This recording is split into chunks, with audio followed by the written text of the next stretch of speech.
안녕하세요. 저는 2021 건강서울 페스티벌 랜선 약 상담소의 첫 번째 프로그램인 어린이 건강의 진행을 맡은 서울시 약사회 소속 김은준 이사입니다. 반갑습니다.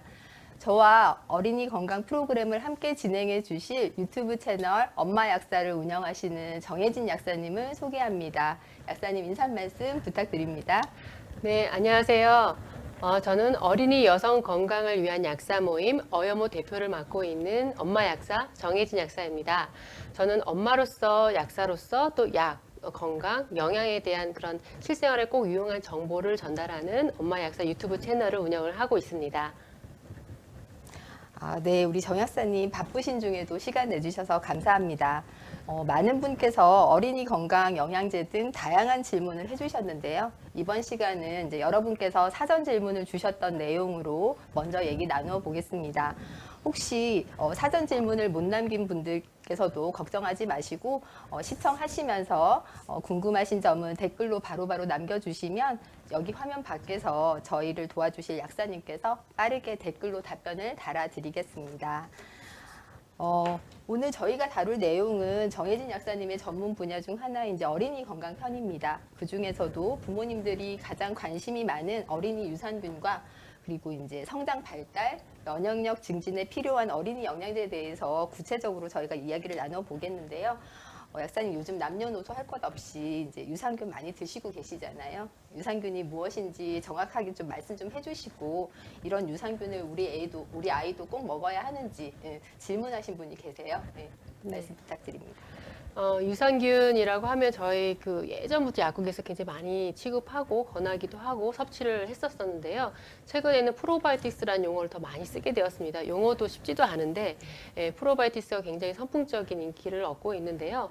프로바이오티스라 하면 인체에 유익하게 작용하는 미생물을 의미를 하게 되고요. 유산균은 그 중에서 유산을 이제 만들어내는 그런 유익한 세균에 해당이 됩니다. 그래서 비슷한 의미로 해서 사용이 되고 있는데요. 사실 아이들 같은 경우에는 굉장히 프로바이오티스를 많이 먹고 있고 그리고 필요한 사항도 많이 생기게 됩니다. 우리가 보통 사람들마다 장내 세균총이 다 달라지게 되는데요. 우리가 얼굴 모양새가 다 다른 것처럼 장내 세균총도 사람마다 다 다르게 됩니다. 그러한 이제 세균총이 형성되는 시기가 약 2돌 무렵에 해당이 되는데요. 그때까지 어떤 균이 우리 몸에 들어오느냐에 따라서 평생을 좌우할 수가 있기 때문에 어릴 때에 이런 장내 세균총이 자리 잡는 것이 매우 중요합니다. 그래서 보통 아이가 프로바이오티스를 먹느냐 안 먹느냐를 판단을 할 때 출생 히스토리를 보게 되는데요.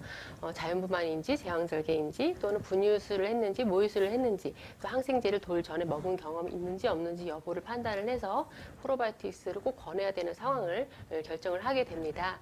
그런데 보통 우리 아이들이 요즘에는 코로나로 조금 드물긴 하지만 돌 이후에는 어린이집 생활을 많이 하다 보니까 단체 생활을 하고 그러면서 병원성 미생물에 노출이 되고 그러면서 항생제, 약물 이런 것을 계속 먹게 되고 하는 장내 세균총에 굉장히 불리한 상황이 자꾸 노출이 되기 때문에 프로바이오티스를 섭취를 하는 것이 이제 유리하게 되는 거죠.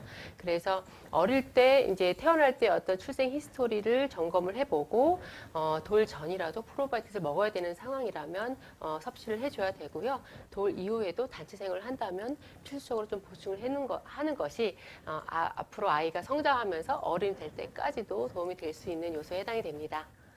네, 약사님 말씀을 듣고 보니까 요즘은 이제 아이들이 다 놀이방, 어린이집 단체 생활도 많이 하잖아요. 이제 가공식품도 많이 먹고 하니까 웬만하면 유산균을 먹는 게 좋겠습니다. 그리고 이제 아까 특히 감염성 질환으로 항생제 복용 시에는 유산균을 꼭 챙겨주라고 그렇게 하셨는데 어떤 어머니께서 저희 아이가 항생제를 지금 일주일 이상 거의 한 달 가까이 먹고 있는데 이 항생제를 먹는 동안에 유산균도 같이 먹는 게 좋은지 아니면 항생제 치료가 다 끝나고 먹는 게 나은지 궁금하시다고 하셨거든요. 네, 항생제를 먹게 되면은 잘 아시는 것처럼 나쁜 균뿐만 아니라 좋은 균도 죽기 때문에 마치 이제 말하자면 장내 세균총이 초토화되는 그런 상황이 되게 됩니다. 그래서 보통 프로바이오티스 유익균을 섭취를 권하게 되는데 사실 항생제를 복용 중에도 우리가 처방 의약품에도 같이 이렇게 유산균이 처방이 나오기도 하고요. 그래서 약을 먹는 중에도 프로바이오티스 유산균을 먹는 것이 도움이 되고요. 다만 이 항생제를 먹을 때 유익균, 살아있는 미생물을 먹기 때문에 이 살아있는 미생물 유산균의 수가 조금 줄어드는 그런 상황이 될 수가 있어서 복용법에 있어서 항생제를 먹은 후 한 2시간, 3시간 이후에 간격을 띄워서 섭취하는 것이 좋고요. 그리고 항생제를 먹고 치료가 다 된 후에도 딱 끊으면 안 되고요. 한 2주, 4주 정도는 집중적으로 이런 프로바이오티스 좋은 균을 넣어 주어야 아이의 어떤 장내 세균층이 다시 살아나서 건강하게 이렇게 예후를 가질 수가 있습니다. 네, 궁금증이 확 풀렸고요. 그러면은 이제 유산균도 요즘 종류가 무척 다양한데 이왕이면 이제 좋은 걸로 먹는 거 좋은 걸로 먹여야 할 텐데 유산균 제품을 선택할 때 고려해야 될 점은 어떤 게 있을까요? 우리가 약사님도 약국에 보면은 굉장히 제품이 많죠. 프로바이오티스 제품이 약국에도 굉장히 많지만 사실 시중에도 나와 있는 제품들이 너무너무 많아가지고 사실 고르는 데 있어서 어떤 걸 정말 우리한테 좋은 것만 주고 싶은데 선택에 어려움이 있습니다. 근데 프로바이오티스라 하면 살아있는 미생물이고 그리고 또 건강을 어떤 도움을 받기 위해서 먹는 거기 때문에 잘 선택하는 것이 필요한데요. 3가지를 우리가 고려를 해볼 수가 있습니다. 먼저 안전한지 그리고 안정적인지 그다음에 효과가 있는지 그 부분을 좀 점검을 하셔야 되는데요. 안전하다는 것은 결국 살아있는 미생물을 우리 몸에 넣는 거기 때문에 만약에 이렇게 병원성 미생물이 혼입되어 있다거나 하게 되면은 오히려 건강에 유해한 작용을 할 수가 있기 때문에 꼭 식약처 검증이 되어 있는 그런 프로바이오틱스 균주가 사용이 돼야 되고요.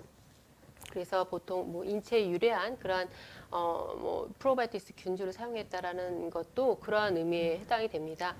그리고 안정적이라는 것은 결국 우리가 살아있는 미생물을 먹게 되면은 위산, 담즙산, 소화 효소의 영향을 받게 되고 그것이 결국 소장, 대장으로 가서 잘 자리를 잡고 좋은 장내 세균총을 환경을 만들어줘야 되는데 만약에 위산, 담즙산이 다 죽어버리게 되면은 그런 작용을 할 수가 없기 때문에 기본적으로 소화 효소라든가 위산이라든가 이런 데 또 온도에도 너무 예민하게 반응하지 않고 좀 안정을 유지할 수 있는 그런 균주 제품이 좀 도움이 될 수가 있고요.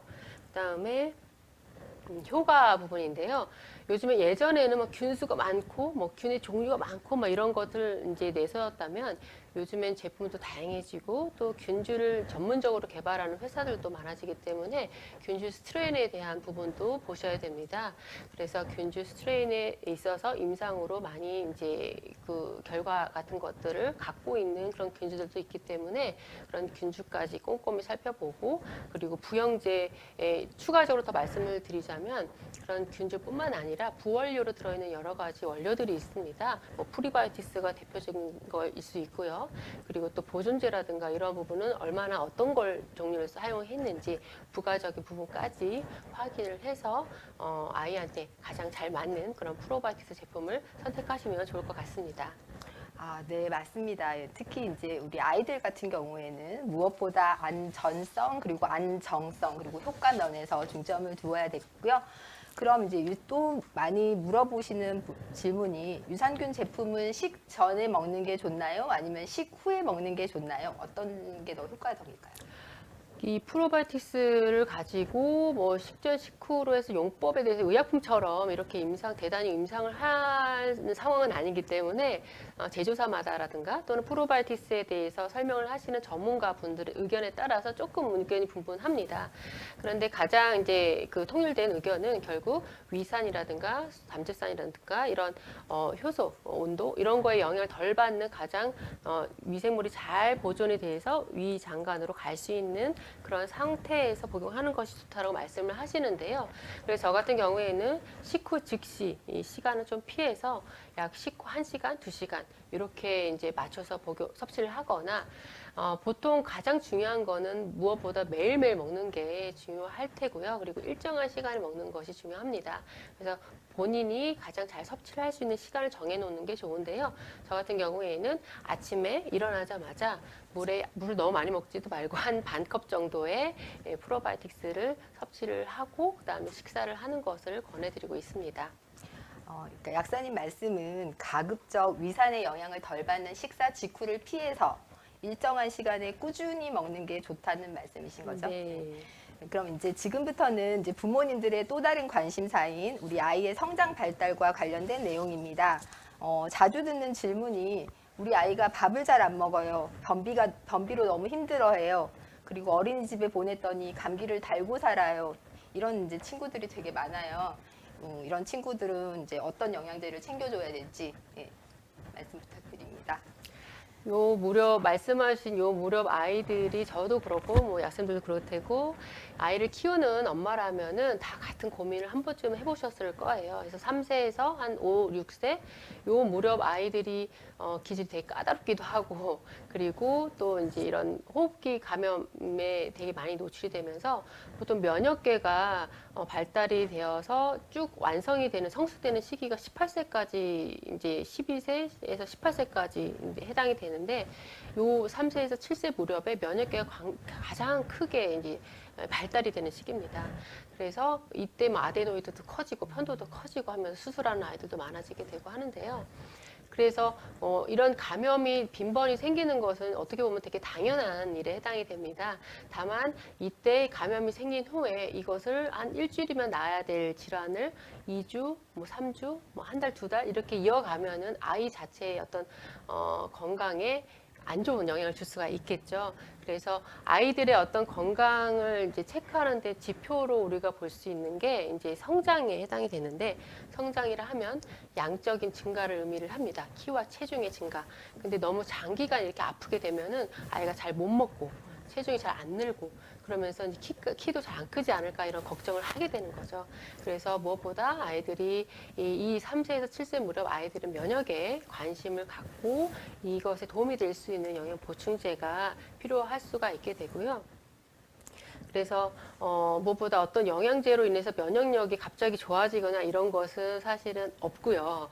아이가 말씀드린 대로 아팠을 때 빨리 낫게 해줄 수 있는 요소들을 해결을 해줘야 되는데 앞서 말씀드렸던 것처럼 항생제 약을 먹었다면 이걸 빨리 회복해줄 수 있는 프로바이오틱스를 보충을 바로 해주고 또 아이가 아프고 났을 때 보통 땀이나 이런 뭐 분비물이라든가 이런 걸로 인해서 아연이라든가 미네랄 소실이 굉장히 많아집니다. 그래서 그 무렵에 아연을 바로 이제 넣어준다거나 이런 프로바이오틱스, 아연, 그런 이제 단백질, 아미노산. 그러니까 아미노산 같은 경우에는 인체 구성을 하는 요소에 해당이 되고 그리고 또 면역 세포를 만들려도 이제 단백질, 아미노산이 필요하죠. 그래서 모든 이제 성장과 발달 이런 데 있어서 아미노산, 단백질이 기본이기 때문에 그러한 요소들이 면역에 도움을 줄 수 있는 영양소라고 보실 수가 있고요. 특히 이렇게 자주 잔병 치레가 많다고 할 경우에는 이런 이제 종합 영양제라든가 아미노산, 비타민 B군들 이런 것을 좀 꾸준하게 이제 복용을 해주는 것이 도움이 될 수가 있습니다. 다만 아이가 이제 먹는 영양제라 하면 우리가 뭐 먹는 거 하나를 과자 하나 고르더라도 굉장히 꼼꼼히 따져보잖아요. 그러니까 아이가 건강을 위해서 먹는 영양제라 하면은 이런 부영제라든가 뭐 방부제라든가 이제 이런 부분까지 다 고려를 해서 꾸준히 먹는 영양제라 하면 정말 안전한지부터 점검을 하고 정말 효과를 볼 수 있는 구성을 갖고 있는지 그런 부분을 좀 약사님과 상의를 하면서 판단을 하면은 굉장히 아이한테도 엄마의 판단을 하는 데 있어서도 도움이 되실 것 같습니다. 네. 아까 정 약사님은 이제 멀티비타민이랑 아미노산에 대해서 말씀을 많이 해주셨는데요. 오메가3는 우리 아이들한테 어떤 영향을 끼치는지요? 오메가3 같은 경우에는 특히 이제 오메가3는 굉장히 연구가 많이 된 어떤 그런 건강기능식품에 해당이 되는데 보통 성인에 많이 이제 포커스가 되어 있고요. 그만큼 기능이 굉장히 많이 있습니다. 근데 아이들 같은 경우에는 특히 저 같은 경우에는 이렇게 인스턴트를 많이 먹는다거나 아주 편식이 심한 아이들이 있어요. 근데 우리가 양질의 어떤 오메가3를 필수 지방산을 섭취를 하기 위해서는 이런 녹황색 채소류를 굉장히 고루 잘 먹어줘야 양질의 어떤 필수 지방산을 섭취를 할 수가 있습니다. 그런데 아이들이 보통 녹황색소를 안 좋아하잖아요. 잘 안 먹고. 근데 그걸 좀 과하게 심하게 이제 편식이 있는 아이들 같은 경우에는 오메가3를 별도로 보충을 해주는 것이 필요합니다. 오메가3 필수 지방산은 우리가 기본적으로 세포 단위에서 세포막의 인지질을 구성을 하고 있는데 세포막의 유동성이라고 해서 중학교 때 우리가 배우셨을 거예요. 그래서 세포막이 이렇게 인지질이 왔다 갔다 유동성이 있어야 어떤 호르몬의 영향이라든가 신호 전달을 잘 하게 되는데 이것이 인지질의 질이 떨어지게 되면은 그런 기능이 떨어지면 이제 전반적인 어떤 신진 대사에 있어서 불리한 상황이 될 수가 있겠죠. 한창 성장하고 발달을 해야 되는 아이들 같은 경우에도 일시적으로나마 이런 컨디션이 잠깐 생긴다면 좋지 않을 수가 있기 때문에 특히 편식이 심한 아이들 같은 경우에는 이렇게 이제 오메가3를 섭취를 해주는 것이 도움이 될 수가 있고요. 또 면역과 관련돼서도 뭐 면역 세포를 활성화시켜준다거나 또 항염작용을 또 하고 있기 때문에 이 면역계가 충실하게 발달을 해야 되는 이 시기의 아이들에게도 도움이 됩니다. 또 잘 아시는 것처럼 DHA 같은 경우에 이제 DHA 구성이 조금 높은 비율로 있는 것들이 아이한테 더 유리할 수가 있는데요. DHA 같은 경우에는 뇌나 눈 이런 구조를 형성하는 데 있어서 인지질의 30에서 40% 정도 가까이 이 포지션을 갖고 있습니다. 구성을 하고 있는 요소이기 때문에 DHA가 풍부한 그런 음식들 또는 별도로 따로 보충을 해주어서 눈 건강, 뇌 건강, 두뇌 발달 이런 데에서도 좀 이롭게 작용할 수가 있습니다. 아, 말씀을 듣고 보니까 제가 저희 아이한테 오메가3를 꼭 먹였어야 됐는데 안 먹인 게 참 후회가 되네요. 그 요즘 또 부모님들이 아이들 키 있잖아요. 키에 또 굉장히 신경을 많이 쓰세요, 요즘에는. 그래서 적극적인 부모님들은 뭐 성장판 검사를 한다든지 성장 호르몬 주사도 이제 고려하시는 분들이 많은데 구체적으로 키 성장에 큰 도움이 되는 이제 영양제를 콕 집어서 말씀을 하신다면 어떤 게 있을까요? 우리가 앞서서도 제가 말씀을 드렸지만 이제 그 성소년기까지는 성장이 되게 중요하고 키와 체중의 증가, 양적인 증가가 성장인데 키에 대해서 관심을 가장 많이 갖는 시기가 약 초등학교 저학년 요 무렵에 보통 이제 학부모들이 관심을 많이 가집니다. 그 이유가 그 전까지는 굉장히 성장을 막 이루다가 이 초등학교 무렵이 이제 소화기에 해당이 되는데 그 무렵에 성장이 약간 지체되는 좀 완만한 그런 이제 상황이 되다 보니까 아이가 좀 덜 크나 하는 걱정을 좀 하게 되는데요. 사실 아이들 키 같은 경우에는 유전적인 요소라든가 또는 영양적인 요소라든가 뭐 운동, 수면 이런 것들이 이제 키가 되는 그런 키 성장 요소에 해당이 됩니다. 그래서 유전적인 부분이 되게 중요하다고 얘기하지만 이 미취학 아이들, 초등학교 저학년 요 무렵 아이들 같은 경우에는 이런 영양적인 부분이 오히려 유전보다 더 큰 포지션을 갖고 있다라고 얘기를 합니다. 그래서 영양, 그다음에 유전, 또 이제 환경이라든가 수면, 이제 환경, 운동 이런 것들이 이제 다 복합적으로 이제 영향을 미치게 되고요. 그래서 키 성장에 도움이 되는 영양소는 기본적으로 인체의 어떤 골격이라든가 또는 이제 근육이라든가 이런 걸 형성하는 데 필요한 영양소인데 단백질, 아미노산, 칼슘, 비타민 D, 그 다음에 이제 이런 미네랄 그리고 올바른 이렇게 먹은 영양소가 잘 섭취할 수 있게끔 지원이 되는 이게 프로바이오틱스 이렇게 이런 구성을 가지고 있는 것을 좀 고려를 해볼 수가 있고요. 이러한 구성 안에서 아이들 이제 근육도 이제 발달이 되게 되면 골격도 이제 커지게 되고 아이가 이제 성장하는데 좀 도움이 될 수가 있습니다. 근데 특히 한국의 영양 섭취 조사에 보면은 우리 아이들이 칼슘이 굉장히 부족한 거를 볼 수가 있습니다. 그래서 칼슘이라든가 비타민 D 보충에 대해서 조금 더 신경을 쓸 필요가 있고요.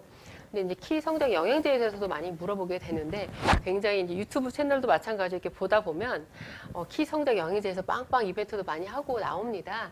그래서 그 기본적인 어떤 영양소 구성을 보면은 이런 단백질, 칼슘, 비타민 D 또는 IGF 성장을 하는 어떤 그런 특별한 성분 이런 것들이 좀 가미되어 있는 그런 구성을 갖고 있는데요.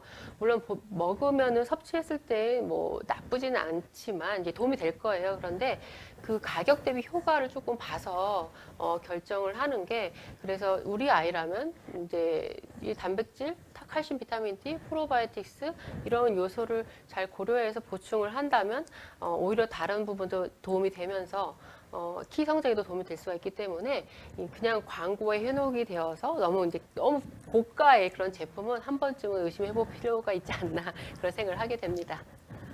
네.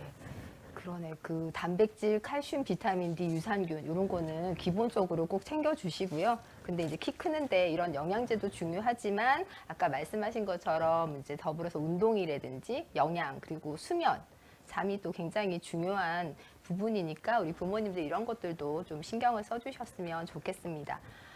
그리고 또 제가 또 질문을 받는 게 어떤 부모님이 아이 검사를 해봤는데 아연 결핍이 나왔다고 아연 그 단독 제품을 찾는 부모님들이 또 계셨어요. 이 아연이 혹시 아까도 잠깐 언급을 하셨는데 그 성장에도 많은 영향을 주는지 아연의 작용에 대해서 한번 말씀 좀 해주세요. 아연도 이제 프로바이오틱스만큼이나 엄마들이 아연에 대해서 꼭 먹어야 되는 영양소처럼 생각을 해서 하는데 요즘에 또 검사를 해서 부족한 상황에 대한 것도 이제 검사 결과로 나오는 경우가 있습니다. 아연은 사실 성장하는 데 있어서 세포의 수를 늘리는 데 있어서 굉장히 중요한 그런 미네랄에 해당이 됩니다. 그래서 예를 들어서 임신기에 아연이 부족하게 되면 아이의 성장에 이제 태아의 성장에도 치명적인 원인이 될 수 있을 정도로 아연이 중요하기 때문에 성장기 아이들에 있어서 아연이 부족하다, 결핍이 됐다 하는 요소가 있으면 바로바로 해결해 주는 것이 필요합니다. 아연은 약 200여 개의 인체의 어떤 생리 활성을 갖고 있는 그런 이제 효소의 어떤 구성을 하는 그런 미네랄에 해당이 됩니다. 그래서 우리가 면역 관련돼서도 면역 세포를 만드는 데 있어서 아미노산 단백질도 필요하지만 아연이 없게 되면은 우리가 만들고자 하는 면역 세포를 만드는 그 과정 자체가 발동이 걸려지지 않기 때문에 아연이 꼭 있어야지만 이런 면역 세포도 잘 만들어지게 되고 면역의 세포마다 기능을 제대로 발휘할 수가 있게 됩니다. 그래서 우리가 평소에 이제 아연이 이렇게 결핍이 결과 나왔을 때는 반드시 잘 보충을 해줘야 되는 거고요. 그리고 뭐 설사를 심하게 했다거나 또는 땀이 되게 많이 났다거나 기침 가래하면서 애들 기침할 때 에너지 굉장히 소비가 많아야 되거든요. 그러면서 땀도 많이 나고 진액도 많이 나오기 때문에 그런 모든 분비물 안에 아연과 같은 미네랄이 굉장히 많이 소진이 됩니다. 성인도 마찬가지, 어르신들도 마찬가지인데요. 그래서 이럴 때는 반드시 아연을 즉각적으로 보충을 해주는 것이 예후를 좋게 해주고 좀 아이가 덜 힘든 상황을 만들어줄 수 있기 때문에 보충이 필요하고 또 기본적으로 뭐 성인도 마찬가지지만 약사님들 약국에서 많이 보셨을 거예요. 뭐 입 가해가 잘 갈라지거나 상처가 보통 나면은 3일에서 5일에 나아야 되는데 2주가 가요. 큰 상처도 아닌데. 그렇게 상처가 잘 안 아물거나 입에 자꾸 이제 각질이 벗겨져 입 가가 갈라지는 분들, 코끝이 잘 허는 분들 네. 이런 분들도 이제 아연, 비타민 C 같은 것들 보충해 주는 것이 좋습니다. 네. 아연이 굉장히 중요한 미네랄이었네요. 근데 지금 조금 시간이 남은 관계로도 많이 올라온 질문들이 궁금해하시는 게 또 눈 영양제에 대해서 이게 많이 궁금해하세요. 요즘에 애들이 굉장히 스마트폰이라든지 뭐 게임이라든지 화면 모니터를 많이 보고 하니까 그 눈에 대해서 되게 걱정을 많이 하시는데 혹시 이제 우리 어린이 눈 영양제에 대해서 혹시 또 한 말씀 한번 해주세요. 네. 네. 아이들이 보통 유치원 어린이집 다닐 때는 시력 측정을 안 하죠. 예, 시력이 완성되는 시기가 한 7세에서 9세 무렵에 이제 본인의 시력을 좀, 확인할 수 있는 그 시기에 해당이 되고요. 그리고, 한 자료에 따르면은 한 7세, 9세 요 무렵 때 이제 검사도 많이 해서 그렇기도 하겠지만 근시가 굉장히 많아지는 그런 연령대에 해당이 됩니다. 그래서 저도 이제 상담을 하다 보면 초등학교 저학년 아이들이 가진 엄마들이 눈영양제를 찾는 경우들이 꽤 많이 있어요. 그래서 이렇게 떨어지는 시력에 대해서 뭐 올려주는 그런 영향을 기대하기는 좀 어려울 수 있지만 기본적으로 예방을 하면서 관리해주는 것이 되게 중요한 시기가 7세에서 9세 이 무렵에 해당이 됩니다. 특히 요즘에는 모바일도 많이 보고 또 온라인 수업을 많이 하다 보니까 저희 아이도 온라인 수업을 막 하다 보면 눈이 아프다고 하는데 항상 1시간 정도 수업을 한 후에는 멀리 이제 창밖을 보는 연습을 이제 보는 그런 습관을 들이도록 얘기를 하고 있거든요. 그래서 평소에 모바일이라든가 태블릿, TV 같은 것을 본 후에 한 50분에서 1시간 정도 보면은 10분 정도는 멀리 보면서 눈의 휴식을 좀 취해줘야 되고요. 그리고 이렇게 이제 화면을 볼 때도 너무 가까이 보지 말고 약 30cm 이상 좀 띄어서 이런 습관을 조금 아이한테 가질 수 있도록 이제 지도를 해주시고 또 잘 때도 이렇게 불을 켜놓고 자게 되면은 아이 시력에 안 좋은 영향을 줍니다. 그래서 잘 때는 이제 방 안을 어둡게 잘 유지를 시켜주는 것이 아이 시력 보존에 도움이 되고요. 그리고 이제 도움이 될 수 있는 보충제를 하면 우리가 잘 아시는 것처럼 비타민 A, 베타카로틴 뭐 이런 종류가 있게 되는데, 베타카로틴, 비타민 A류들은 우리가 이제 빛이 들어와서 시각을 이제 형성을 하게 되잖아요. 이런 반응을 바로바로 해줄 수 있게끔 도와주는 영양소입니다. 그래서 베타카로틴, 비타민 A가 부족하다 하게 되면 야맹증이 생기게 되죠. 그래서 빛에 대해서 빨리 감각을 살려줄 수 있는 게 비타민 A. 또 안토시아닌 종류, 이게 보라색 가지나 또 베리류나 뭐 이런 것들, 이제 보라색 색소가 굉장히 진한 그런 야채나 과일 같은 것들이 눈에 굉장히 좋은 항산화 물질에 해당이 되는데요. 이렇게 시각을 형성하는 데 있어서 이제 눈을 보호해주는 그런 작용을 해주어서 이런 평소의 시기에서도 이런 걸 좀 고려해 볼 수도 있고, 그리고 안토시아닌, 빌베리류가 들어있는 이제 눈 영양제 같은 게 도움이 될 수가 있고요. 또 앞서 말씀드렸던 것처럼 이제 DHA 또 어린 연령일수록 DHA 위주로 되어 있는 오메가3가 눈의 어떤 구조를 형성하는 데 있어서 바로 작용해주는 구성물질이기 때문에 도움이 됩니다.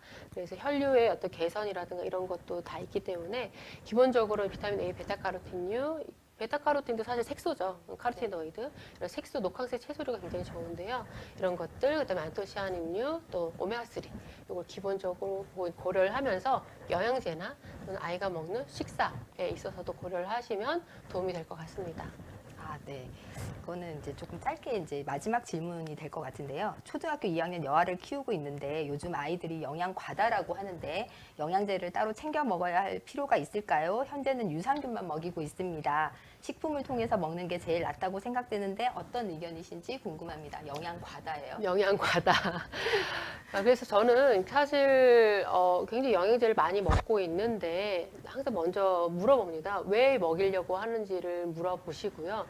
그다음에 먹여야 되는 이제 목적성이 분명해야 불필요하게 과다하게 먹는 그런 영양 섭취를 줄일 수가 있게 되는 거죠.